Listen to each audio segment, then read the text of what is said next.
Welcome to Twice 5 Miles Radio, an Imaginative Storm podcast offering you fertile ground for conversations worth listening to and remembering. I'm your host, James Nave. This show was aired first on WPVM FM out of Asheville, North Carolina, WPVMFM.org if you'd like to know more about community radio. You can always reach me, Nave, at imaginativestorm.com. And if you are interested in writing, Allegra Houston and I host an Imaginative Storm Writing Prompt of the Week gathering every Saturday, noon Eastern Time. It's always free. You can find the Zoom link at imaginativestorm.com. And thank you, Walter Parks, for our theme song. WalterParks.com if you're interested in more of Walter's music. Today, my guest is Igno Van Niekerk. He lives in South Africa. He's a photographer. He's a storyteller. He's a thinker, a visionary. He has a passion for leadership. He loves history, and he writes extensively for regional newspapers. I started this conversation by asking Igno to talk about springtime. He lives in the southern hemisphere.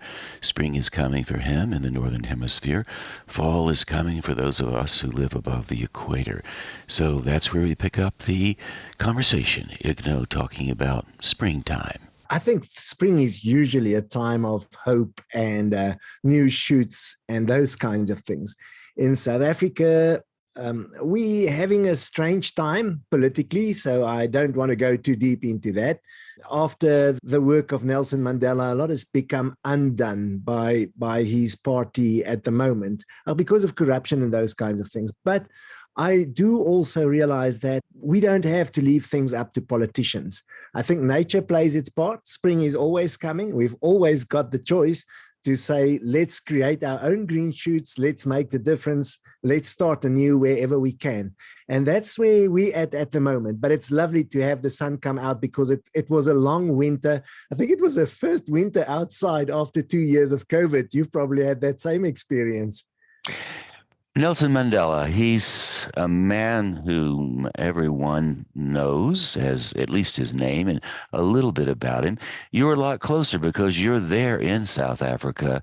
You grew up there. That's your home. You work there. You work in the arenas of business with and also creativity.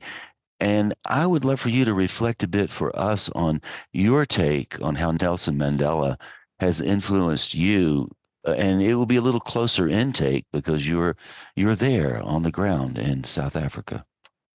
So very interesting, Nave. I mean, as a young boy, Nelson Mandela was in prison, and that was when I was a young boy. He was a terrorist. He was what we learned in history about as a terrorist. And then after 1990, when F.W. de Klerk made that famous speech in which he said that he would release all these so-called terrorist organizations, Mandela came out of prison, and here was this oldish, friendly man. But what happened afterwards, I think, was unexpected on all spectra of South African life. I think Mandela had the gift of forgiveness. He learned a great deal. I mean, he was challenged by many challenges in terms of his own working himself into the political life. Remember, he never ruled a country before, and all of a sudden he became part of a government of national unity, and then he became president. He was very much, according to historians, a kind of absent president in the sense of doing the administration of a president, because he was busy, remember, rebuilding country, finding people to sponsor after all the boycotts and sanctions. He had to get money back into the country. But he had this magnificent aura, which everyone talks about. Even the person who was his warden in prison wrote a book about this man and what calm presence he had. And I think that presence came, and maybe on our line where you and I find ourselves with creativity, is that presence of forgiveness, forgiving yourself for the mistakes you make when you write a poem or those kinds of things. And I think he brought a lot of that, and forgiveness and presence, and that was a great gift to the country, which, as I say, has sadly it's already become undone by his own party. But we wanted that not to be the South African story, but that's the way it's going. And I think worldwide, globally, there are leadership challenges. I mean, as we speak, I think Britain's got a new person in charge there today after Boris Johnson. And in America, I know that during the pandemic, we watch a lot of news. We saw the crises. And I think it's very much time for creative leadership. And I think it's in our town, the play, where it is said that often we need to go, and if we get to new places, we find the poets and the artists have been there before us. And I think it's a huge role for everybody listening with a creative inclination to realize it's not up to the leaders anymore. It's up to us citizens to make a difference. And we can now do it globally. Yeah, you and I are chatting thousands of miles apart. You work in the creative realms with business people, I understand. I live here in Taos, New Mexico, and also in Asheville. And most of the people I interact with are already committed to the creative arenas. They paint, they dance, they do all kinds of entrepreneurial work. So the entrepreneurial work, of course, is sculpting your creative dream into some reality that will earn you a living, et cetera, et cetera. When you work in the business world, how do you interact with the people that you work with, especially the ones who are not as inclined toward being open to the creative spheres? I think it's very much a question of building rapport. I don't think you walk into a corporate meeting immediately reading poetry, although I have done a bit of that. But once you get to know the audience, I think there's no real lines between business, the creative world. We've drawn up those lines, but every full-time poet has to put food on the table. And every business person who makes money, if one can say it that way, for a living, has to be in touch with their creative side. And I think very often those boundaries have become so strong and strict, and it's up to all of us to say no. You know, the business leader, I've worked with many CEOs, and they often the most pleasant of people, but people think they're unapproachable because of hierarchies and old-time leadership and those kinds of things. And I think it's lovely that we can access each other, and that combination. I remember in one of the Imaginative Storm sessions, we spoke about left brain, right brain, but I think all of us are full-brain people, and we want to classify ourselves instead of saying, no, I'm a whole-brain person, and I love all sides of living. I just love some sides more than the others, or some elements more than the others. When you talk about forgiveness, do you have some reflections on forgiveness as a general concept? And I'm thinking now about, I will forgive you and you will forgive me. Does the same phenomenon happen when you forgive yourself, or is it different? I think, first of all, what fascinates me about forgiveness is that old story they often tell, that if I am not forgiving you, I am holding on to a piece of burning coal, hoping that you will burn, because you might not even realize or know that I'm angry at you. And therefore, I carry it within me. So whatever I need to forgive, if I forgive, it's me that gets rid of the load. So if I say, Nave, I forgive you for what you've done, and you say, Igno, sorry, I didn't realize I'd done that to you. You know, so how long did I now carry that hot piece of coal in my hands? And I think forgiving ourselves, more and more, we're realizing that what we perceive as failure is often wonderful attempts in trying something new. There's Dennis Waitley used to call failure fertilizer. He said it stinks, but it makes you grow. And I think that's wonderful. And in business, people like John Maxwell talk about failing forward. You know, and Zig Ziglar, I think the old motivational speaker used to talk about FAIL, first attempt in learning. So I think we overrate forgiveness. Something that's really interesting, my children are now at university age, and I attended a course with them on writing. It was an arts festival, and we attended the course, and people spoke about how therapeutic it was. And my daughter came to me and she said, but Dad, why now do we have play therapy? And when people write, they say it's therapeutic. She said, why can't we just do it because we love it? And I think sometimes the realms of guilt and therapy have entered the art world in so many ways, but we must never forget that there's also the realms of playfulness and joy and being forgiven by yourself for the fact that we are sometimes tough on ourselves. Nave, what's fascinating to me is when a kid goes to school, 5 years, 6 years old, we start marking their papers with a red pen. Now, that's a color of blood. We whatever they do wrong, we mark in red. We don't have a glitter glue green pen, for instance, when they do something well and surround it and draw a little heart, because there's no time. There's only time to draw lines and yeah, in the color of blood. So after 12 years of schooling, we've had so many red lines in our lives that we need to draw our own green bubbles and hearts and joyful signals or signs. I love that idea. I think of all the red marks I've seen on my pages over the years. And what kind of art do you work with? And did your art start first and then you moved into business, or have you done both of them all along? I think the first art, and I think most of us do this art, we don't realize it, is the art of storytelling. And I'll never forget, I was about 5 years old and sneaking from my room to catch my mom and dad on what they were doing. And what they were actually doing, they were in the sitting room. He had taken books out of the library. Now, I was a stay-at-home child because my brothers had gone to school in the mornings, or they had to go to school. So what he did, he had an old tape recorder, and he would read these library books into the tape recorder with a very old mic, and my mother would sit next to him. And then the next morning, I would rewind the tape and listen to it, and then rewind again, as kids do, often listen to stories. And it was in my dad's voice. Well, it was probably the first audiobooks in a long time. But there is where I think all art starts. I think the art of being human is the art of listening and being a story. And then photography came my way when I was at school. A friend of mine whose mother had lost her husband, we used to go to camera clubs and they took us out.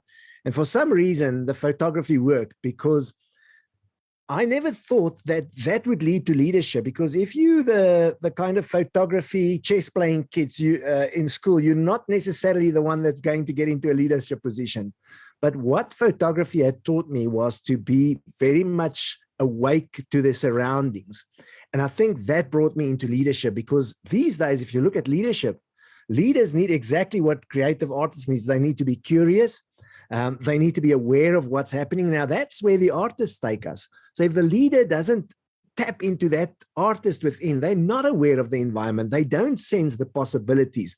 Steve Jobs, I mean, for instance, he crashed the music industry when he brought the iPod, and he got ideas from the fashion industry to make it expensive and small. And he had what they called this reality distortion field, where people couldn't believe what he was saying, because he had the artistic mind to put the engineers onto creating something magnificent. And that's all of us. So the areas I work in, I think, overlap, but photography is a wonderful, wonderful metaphor for leadership. We all talk about focus and about the bigger picture and about zooming in on stuff. And I've often used that in my presentations. And it's such a joy, because then people can bring their cameras or their cell phones and play along with that. Do you think everyone is a leader? Because when I hear the word leadership, I often think, well, some of us are leaders and some of us are followers. And we hear the right brain, left brain. You say whole brain. Are we both leaders and followers? And is that true for all of us? Or are some people just natural leaders and other people follow? I think it's very much situational. As human beings, we want to once again compartmentalize and box things in. I think there's an English expression, you lead a life. I've never heard someone say you follow a life. So that's roughly it. And I think we all lead our own lives. Even if your choice is to follow, you are making the decision to follow, which means you lead. Now, John Maxwell once again used to talk about leadership, and he said, if you lead and no one's following, you're merely taking a walk. So many leaders also, I think they think they're leading, but they're not, because they lead through a position of power. Real leadership might come from a follower who makes suggestions, who ideate, who share, and who take care of other people who the leader might not even be aware of.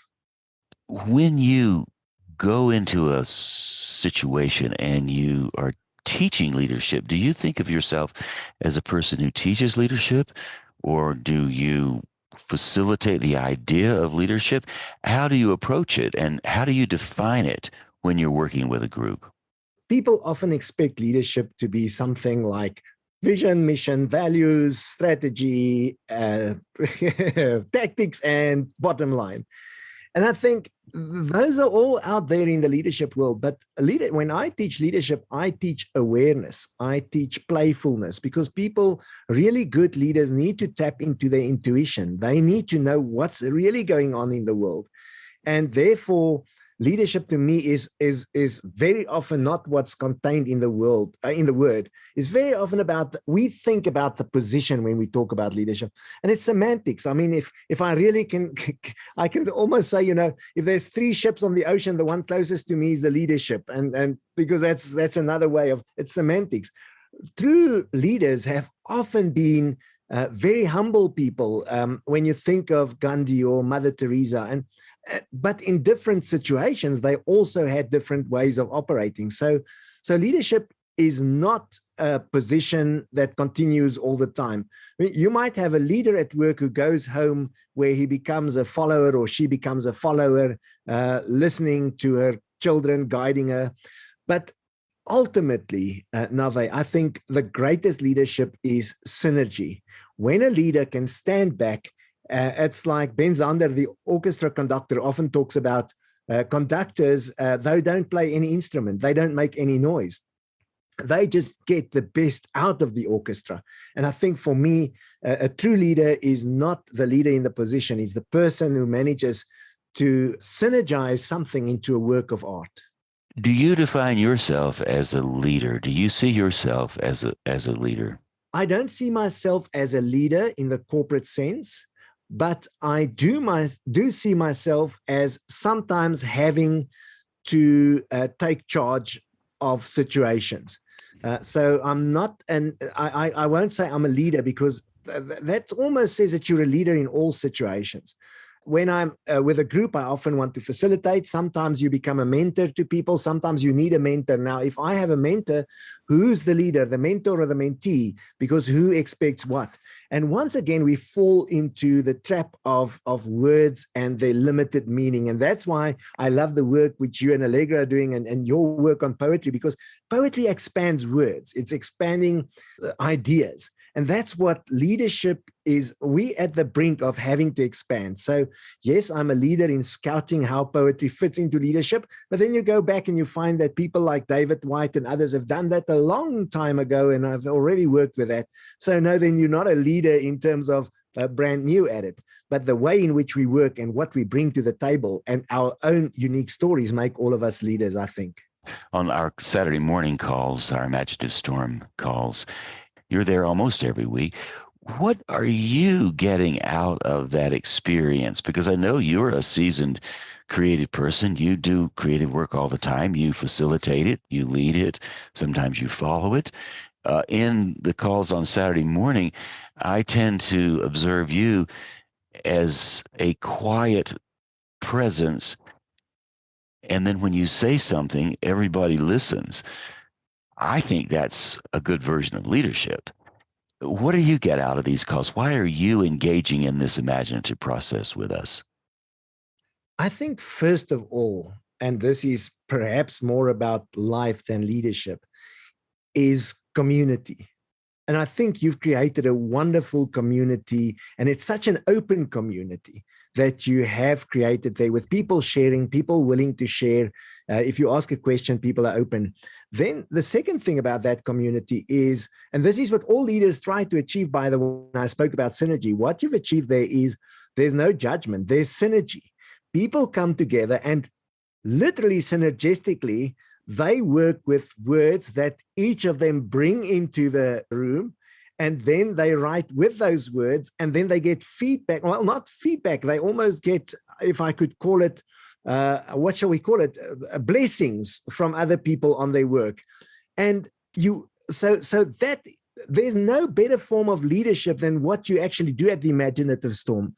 And then afterwards, when we have those conversations, I have loved to take the questions into those conversations because remember now, they used to say that we had the era of production and there was the hunters and the fishermen, and then it was production, and then it was service, and then it was technology.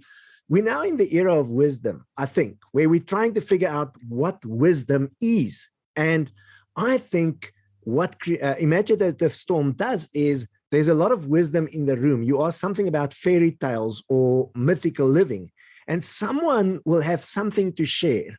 And they don't share as if they know it all. It's an investigative process. So once again, synergistic. So I think what you have in an Imaginative Storm is a wonderful sense of leadership. I mean, you and Allegra give the boundaries, but then there's no leader in the room.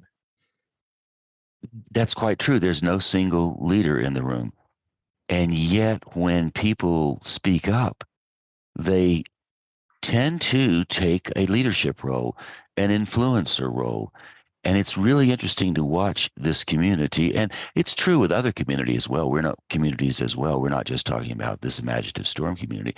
It's interesting to watch how people, when they're willing to let their influence unfold without some kind of strong arm agenda, it does seem to move like a forest living, like a living forest or something.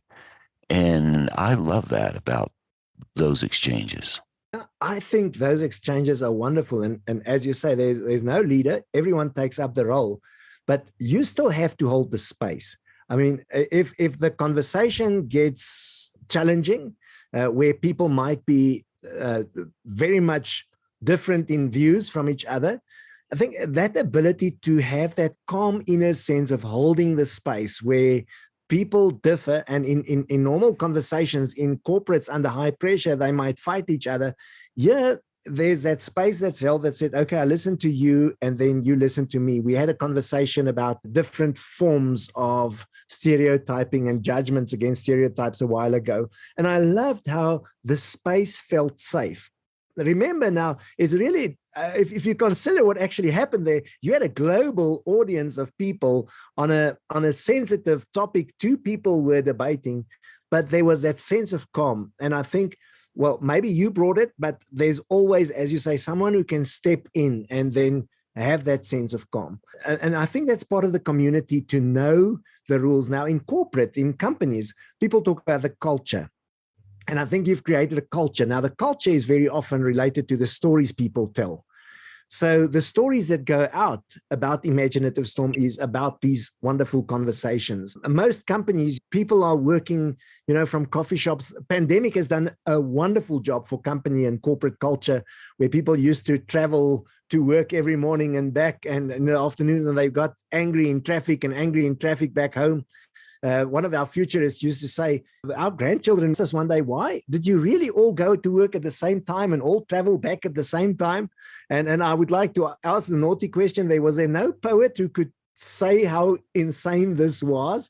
And then along came COVID, and all of a sudden people realized, whoa, we don't have to work the way we did. Now, these are intelligent human beings, but why aren't we changing those lines of isolation which we wrap around ourselves? And that's not leadership. Leadership's awareness, openness, synergy, and then that willingness to come back to Imaginative Storm to create a culture of let it flow. Let's see where this goes to. A river knows it's going to end in the sea, but it flows through marvelous passages of countryside. And sometimes there's rocks in the way, but that just makes it sing. Well, that's absolutely true, and I love that that thinking. And it just occurred to me, for those of you out there listening to this conversation, and we're referencing the Imaginative Storm, I thought it might be wise to just give you a quick brief on what that is. The Imaginative Storm is a method Allegra Houston and I have been using to help people write. And yet it's more than a method that helps people write. It's a method that gives people permission to allow their imaginations to play, to romp around, to enjoy, and most especially to be messy. And we are encouraging people to play in the mess of their imaginative processes while at the same time allowing their rational minds to join the party.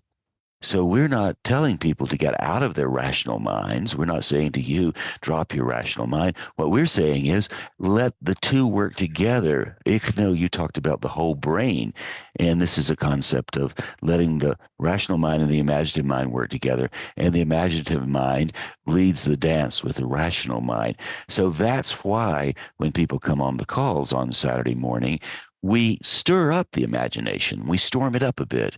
And when that happens, the rational minds on the call feel good because they now have something to work with. So just for you all listening out there, that's what we're referencing when we talk about the imaginative storm. In some ways, we're talking about writing, sure, but we're also talking about the landscapes of our psychologies, the environments in which we live, play, and work in, and how we interact with those environments on a minute-by-minute time beat. And I'd like to add to that, Nave, and I think you're not only bringing in the whole brain, you're bringing in the gut, because we often write from the subconscious. And if you take a pen in your hand, I think it's Julia Cameron in a conversation I overheard, you moving your body, you actually letting your subconscious do the talking. Now, how often are we reading about lead from the gut and live on your gut feel or your intuition? And I think it's awakening the intuition as well. There are many areas of our bodies, of our psyches, of our of our entire holistic beings that gets touched in those kinds of ways. We had a discussion, and I think it's relevant here as well, but about the inner child that might live with us or might not live with us, because maybe age is just something sitting outside. And sometimes when you write like a 5-year-old, you are a 5-year-old, and then you change into a wise old sage, and you are a wise old sage. For that 2-3 minutes at least, you can be and you can journey into beings that you love to journey into. And we do talk a fair amount on the calls about the inner child, and or at least that comes up. And what we're trying to say, and we talked about that on Saturday when we were all on the call, the adult grows up. We are full-fledged adults. We have grown up. We are mature. I often hear people in their 50s and 60s say, well, I'll never grow up. And I will often say, well, I hate to break the news to you. You did grow up, whether you like it or not. And this idea of the inner child, I like to think of the inner child, and yet I like to think of it not so much as still a child. As I grow up, the childlike sensibilities inside of me mature. So I have a memory of when I was a child. I have an inner memory of my childhood.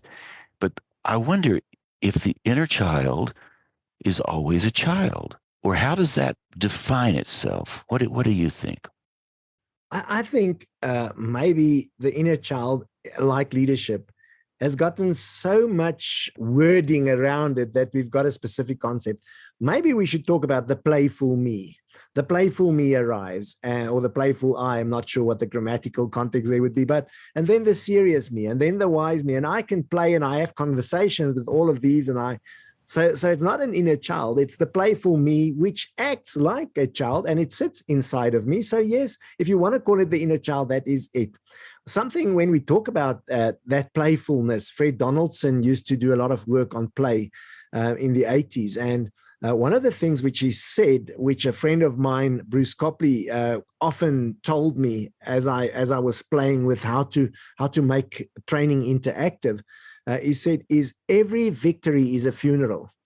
Now think about that. Every victory is a funeral. We're in a hyper sport competitive world. And what Donaldson taught, in the same way that the guy who spoke about the inner game of tennis, Tim Galway, said, is when you play against a brilliant opponent, it's not about you beating the opponent. What happens in a wonderful game is that opponent brings the best out of you.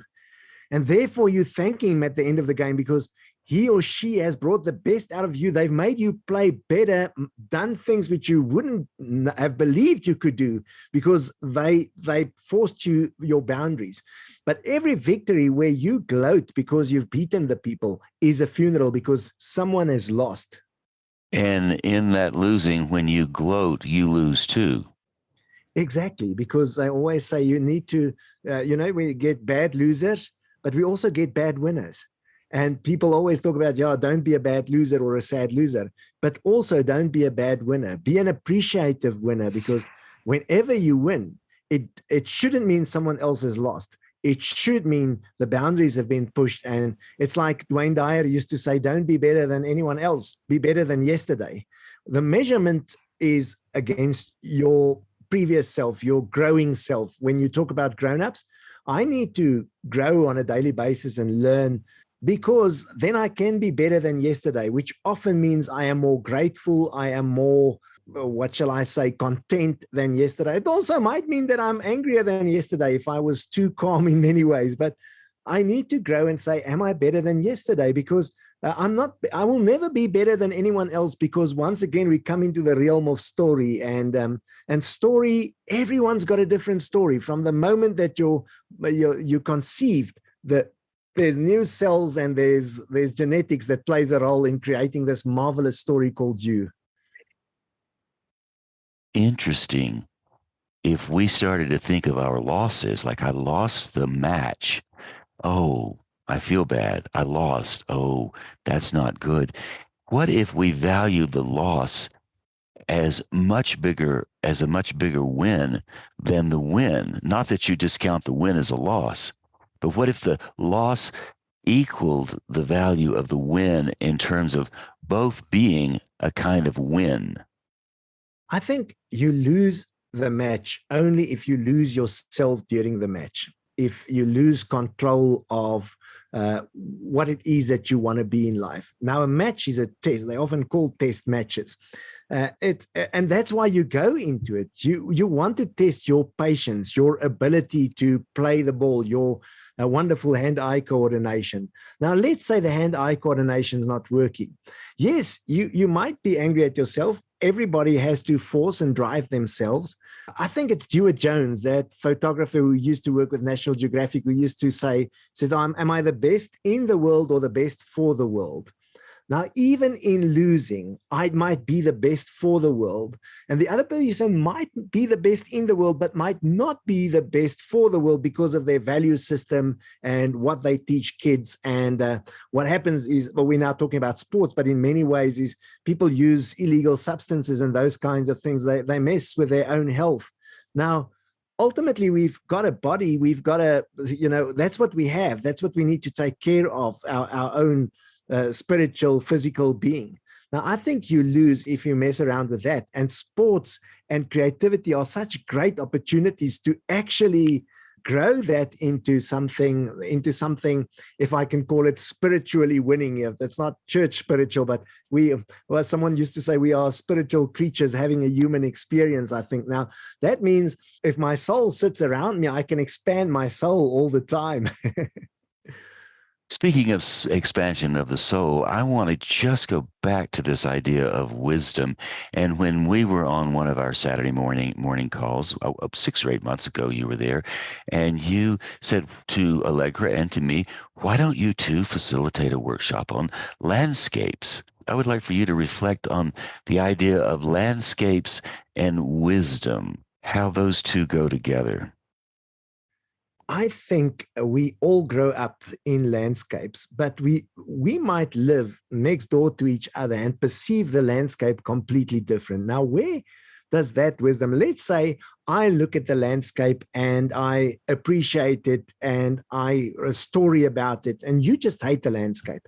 From the moment that you walk out there, you hate your childhood. We might have the same kind of experience, and there are many reasons for people having different experiences. But what's in the landscape? A writer like Pat Conroy, for instance, talking about the American South, I mean, you could sense that the landscape had formed the man. And then I started thinking back about the landscapes I grew up in. Now, we all have the idea of the person coming from the rural area and coming to the big city. The stories are there about that. The city slickers, those kinds of stories. But our landscape, our environment what you see around you. If it's peaceful, why do people put flowers in their kitchen? The fascinating thing to me is where I grew up in the Eastern Free State part of South Africa, where it's a beautiful area, especially in autumn or fall. And there's these wonderful yellow sunrises and sunsets. And I could never imagine that anyone could not have a love for beautiful things if you grew up in that landscape. The misty mornings, the horses standing outside, it has to bring something into the soul. The thing is, we choose our landscapes. And in German, they often talk about Heimweh and Fernweh. When you're at home, you long for something far away. You look at postcards and pictures and you want to be there. And when you're far away, you've got Heimweh again. You want to be home again. Sometimes I think we don't appreciate the landscapes enough. And there's also the inner landscape and the outer landscape. Coming back to leadership, what do I do if the landscape doesn't suit me? South Africa is now full of potholes. Traffic lights are broken. The government's a mess. There's corruption all over. Landscape doesn't suit me. I need to do something. I can either move or I need to get the community involved and repair these things. And so many people will say, but that's not our job. That's government's job. We pay them. We pay taxes. Well, it's your landscape. You're going to live in it. So if it's not your job, it's fine. But if it's your landscape, it might be your job. So what are some of the things you are doing in your community to improve the landscape? I'm in Bloemfontein, which is about 400 kilometers from Johannesburg. I think to each his own with talent. I was never good at handcrafting stuff at school, but do a lot of writing for local papers, observing and making people aware of what's happening, teaching where I can, do lots of motivational stuff. And I think the big thing is to try and grow leaders. I often work with schools and teachers. If you don't have positive, passionate teachers, everything we talk about falls apart. Now talk about leadership. I think when we start talking about teaching, the passionate teacher is never the principal. Well, the principal might become a passionate teacher, but then they become the principal of the school and then they're out of touch with the kids. A true leader of the classroom is a person who doesn't convey knowledge. Knowledge you can get on YouTube, but passion you can only get from a teacher who opens up the world for you. I think you might have one or two passionate teachers who you remember. Sadly, most people have got about 3, 4, 5, 1 or 2, but it's not like every 40 teachers on every staff you've ever been to are the passionate ones who you remember. My teachers did cheer me on, some of them, but not many. Mentors, teachers, maybe that's the magic. Those are the magic wands of the world. Nava, you've memorized more than 600 poems. Do you know how many mentors you've got living in your head? We forget teachers are not necessarily human beings. It could be the words of a poem. It could be something. A friend of mine, Dorian Haroff, uses stories, and he was imprisoned in Zimbabwe for some crazy reason. He was imprisoned. He had to tell himself stories right through the night because the stories are what sustains him. Now, what does a mentor do? They take you forward, and sometimes when you're in a hole, they help you out. That's true. I mean, when you think about Robert Frost's classic poem, The Road Not Taken, everybody who refers to that, most people do know that poem, they think of the last line, and I took the one less traveled by, and that has made all the difference. And often people will say that proudly, oh, I took the one less traveled by, as if nobody else did. The mentorship in that poem, The Road Not Taken, there were 2 roads, and you could pick either one, and whichever one you choose will be less traveled by. There is no point of pride in saying I took the one less traveled by, because every road you take is less traveled because you haven't walked on it yet. That's the challenge, is we think there's 2 roads. There are plenty of roads. I think that's the whole theme of this conversation. When people listen, I hope that we're opening up minds to say, well, leadership's not necessarily one thing. It could be so many wonderful historical figures. You'd often recite something based on something you hear in the moment. This is now calling me to bring it to life once again. And you bring your mentor to the stage, and that mentor resides in your head. You've got your mentor on call, and not only for yourself, but for your audience. You can share the mentor's wisdom with the audience. You mentioned the playful I arrives, the playful me arrives. Wouldn't it be interesting if we could all say the playful us arrives? Or the playful us arrive. That would be the accurate grammar. The playful us would be all of those things that are inside, not just the playful me arrives, but us, everything. Here we are back to all those mentors. And the playful us would be the inner child, the rebellious teen, the wise old sage. It's all sitting inside. And once again, it's that power of imagination. Every one of us is a nation full of people. And I think our best faculty is imagination. Sometimes people say, what is the most powerful nation in the world is imagination. What does it mean? Image a nation. This is an image of a nation. All the nations sits with the teens, with the babies, with the inner childs, with the whole thing. Once again, nothing new. If you look at the poets, they've been there. We're trying to figure out the inner child and those things. But Waltman said, I contain multitudes. Once again, something that's often discussed on the Imaginative Storm is curiosity.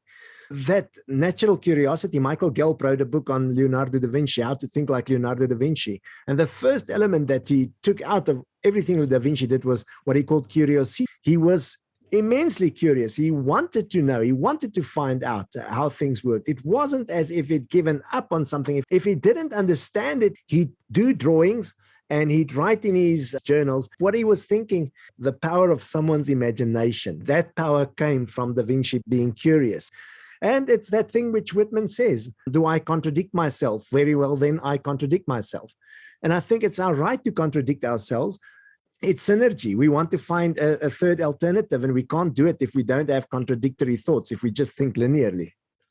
And when I'm thinking of images, I'm thinking of the newborn child. Most children are born with sight. Occasionally, you have children who are born without sight. Most children start out with their eyes opening upon arrival, and they see images. I understand when a child starts to view the world from the very beginning, it's a black and white world, and color starts to fill in a little later down the line. But the first few images a child sees are black and white images. And we start out with images. We start out defining our existence by what we see and how we categorize what we see in ways that will allow us to eventually understand it. So it makes sense that imagination and images do sit with us, commune with us from the very first moment we make our cries. A friend of mine's got a story structure, which he often uses when he tells stories. He says it starts with a womb, everything's going okay. Then there's a wound, something goes wrong. Then there's the wander, the journey, the wandering. And then there's the wonder, the WONDER, the wonder. If we go through all those processes and we find the wonder, it's wonderful, literally wonderful. But to come back to what you were saying about the child and imagination being the first things, remember that child doesn't have any language, can't communicate with language. In literary science at university, we had one sentence which I'll never forget. It says, language is a secondary modeling system which parasites on the true nature of reality. So language is secondary. When I say to you a tree, you imagine a willow tree, but I'm talking about an oak tree. So that's secondary. It's a modeling system. It parasites on reality. So once again, if I use language only, I lose awareness because language is just a second-hand system to tell about the world. Imagination, intuition, creativity are areas within us that sees without the eyes and without the words. When we embrace that, it starts to make a kind of universal sense that allows, at least for me, to fit into it in a way that seems very productive. And I think we often confuse productivity, thinking it's a business thing. And then when I'm writing, I'm not productive. I mean, a writer's damn productive to find those words and edit the words and those kinds of things. My dad used to recite a little poem in which it said, we are the music makers and we are the dreamers of dreams. But then he ends with, yet we are the movers and shakers of the world forever it seems. Now, when he talks about music makers and dreamers of dreams, I'm not thinking about physical music. I think it's about marching to your own drum beat. The moment that you start listening to others, you're not leading your life anymore. You are following commands. Those commands are necessary to grow you, but you need to also find yourself within the growth process.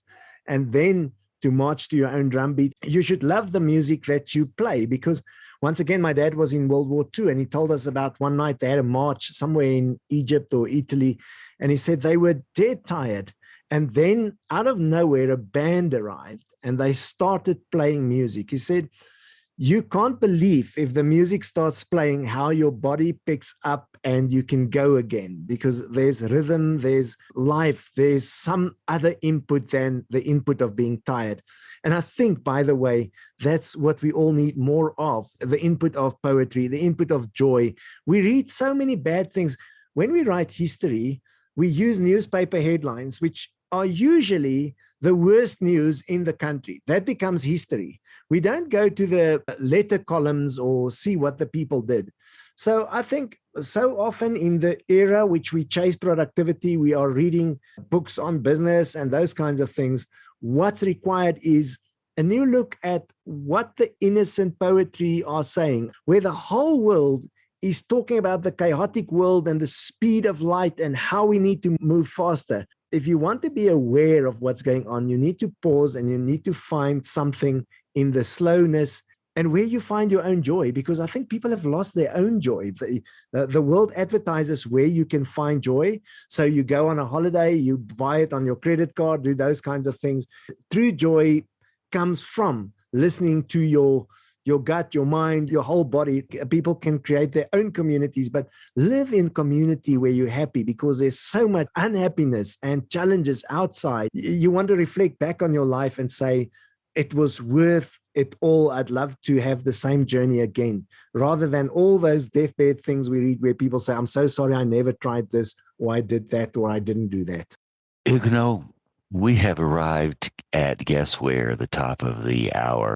And I just wanted to say thank you for taking all this time. Before you go, please tell people how they can get in touch with you. Igno, I-G-N-O, Igno Van Niekerk, I-G-N-O-V-A-N-N-I-E-K-E-R-K, which might be difficult to remember. So if you want to send an email, it's much easier to send to Igno Photo, I-G-N-O, and then P-H-O-T-O @gmail.com.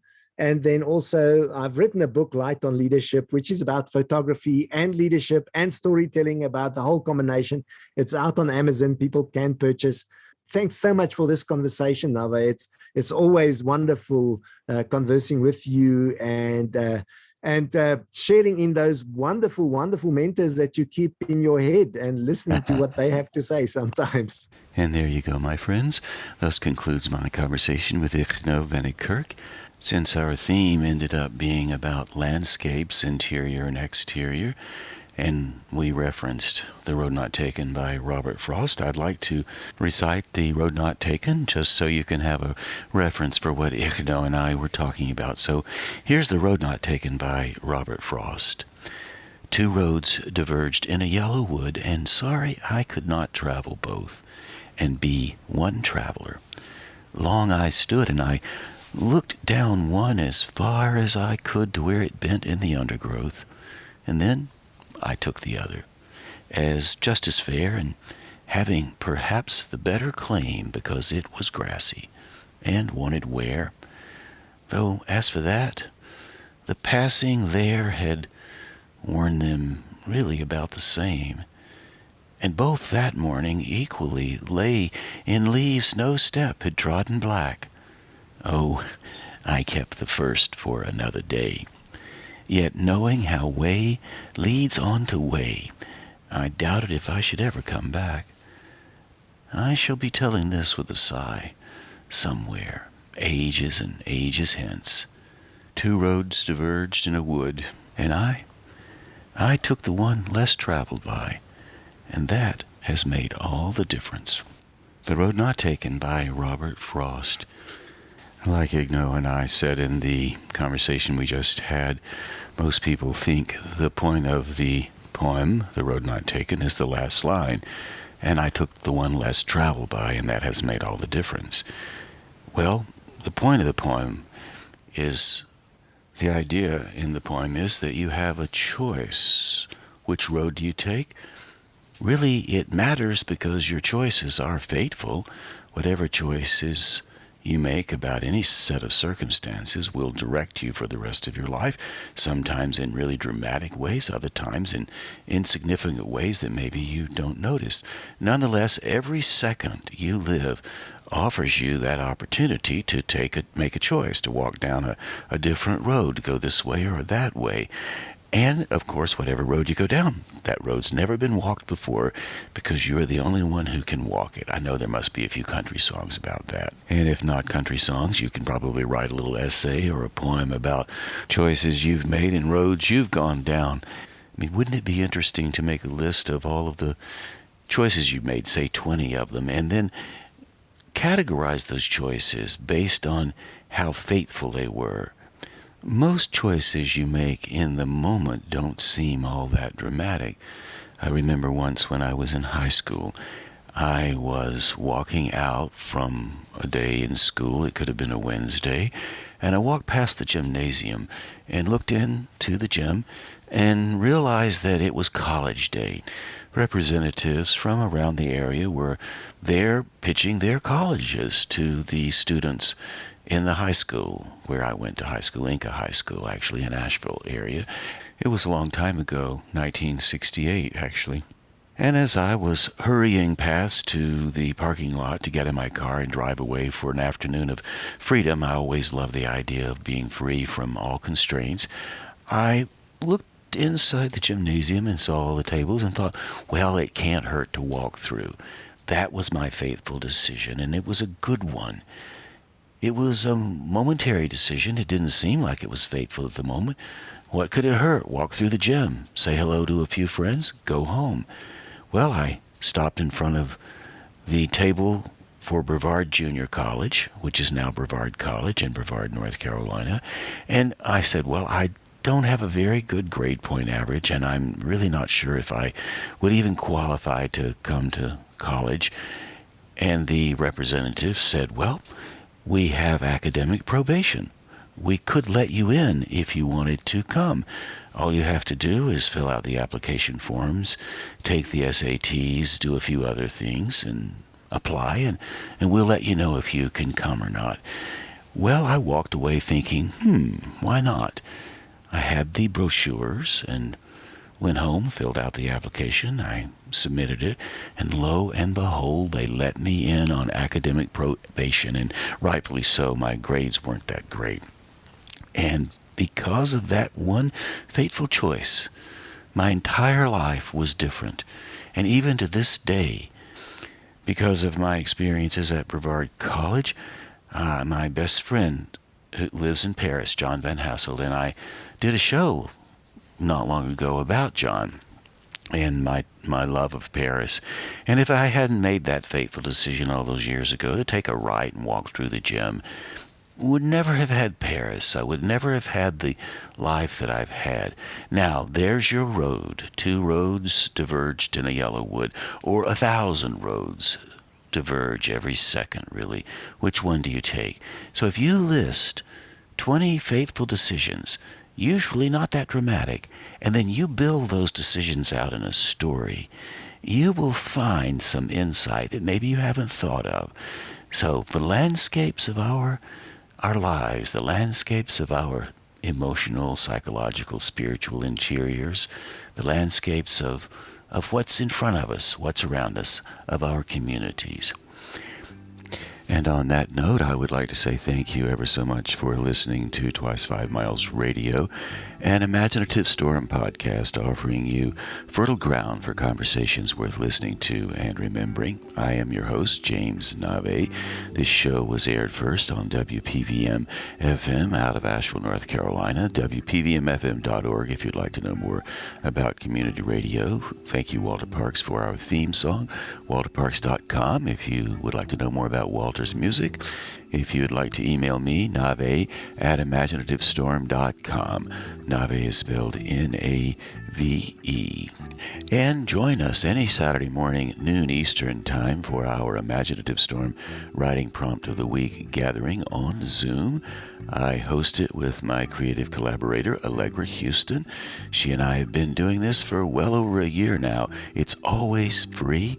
You can find the Zoom link at imaginativestorm.com, and you will also find many other resources for writing at imaginativestorm.com. So we would love to have you on that call, and feel free to invite your friends. It's a good time. We spend an hour working with our writing, and then another 30 minutes or so talking about the work we've done, ideas that pop up during the first hour. So thank you so much for tuning in to Twice 5 Miles Radio and being part of the Imaginative Storm writing community. And please do come back again soon. And until then, I'll catch you on that turnaround somewhere down the line.